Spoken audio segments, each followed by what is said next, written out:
અમારી વિધવા બહેનો ન્યાય જોઈએ, ન્યાય આપો કે સરપંચ જી તમારું નામ? સુમિત્રાબેન કાંતિભાઈ સોલંકી। શું પ્રશ્ન છે બેન?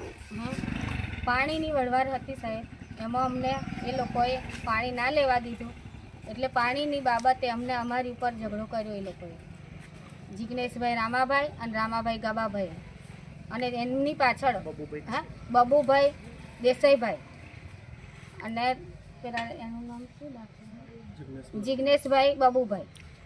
કયા સમયે આ હુમલો કરવામાં આવેલો ને સૌ પ્રથમ હુમલો કોની પર કરવામાં આવેલો? સૌ પ્રથમ પહેલા મારી દીકરીને એ લોકોએ પેલે કરી, મારી દીકરીને જાલી એટલે પાછળથી હું જેડે એમની જેડે મારી છોકરીને છોડાવવા ગઈ તા એ લોકોએ મારી પર હાથ હુમલો કરી દીધો।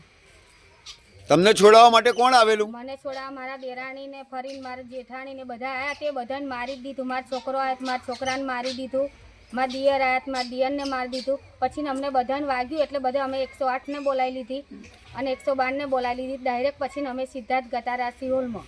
આ વ્યક્તિઓ તમારા ઘર પાસે કઈ રીતે આવેલા?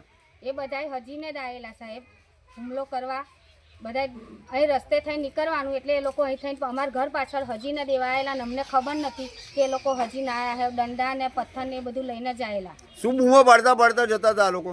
એ લોકો બૂમો એમ જ પાડતા હતા કે બંકાઓ આવ્યા છે, લડવું હોય એમને અમારી સામે આવો કે એવું બોલતા હતા એ લોકો। આ હુમલા બાદ તમે ક્યાં ક્યાં સારવાર કરાવેલી? અમે કરાયેલી પહેલાં સિહોલમાં ગયા અને એથી પછી બીજાને મારા દેરાણી એમને ત્યાં આગળ દવા કરીને પાછા મોકલ્યા અને મને વધારે વીતતું હતું તે હું રાધાસ્વામીની અંદર દાખલ થઈ ગઈ। તમે સારવાર કરાયા બાદ ચકલાસી પોલીસ સ્ટેશન દ્વારા ફરિયાદ કરવામાં આવી છે, તો તમારો કોઈ જવાબ કેવું લેવામાં આવ્યું છે? જવાબ લેવા આવ્યા હતા, ફરિયાદ ન થઈ હતી।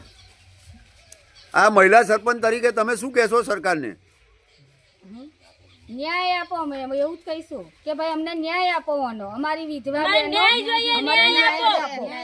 ન્યાય આપો કે સરપંચ ઉપર ને વિધવા બહેનો ઉપર એમનો હુમલો કર્યો એનો ન્યાય જોઈએ અમારે।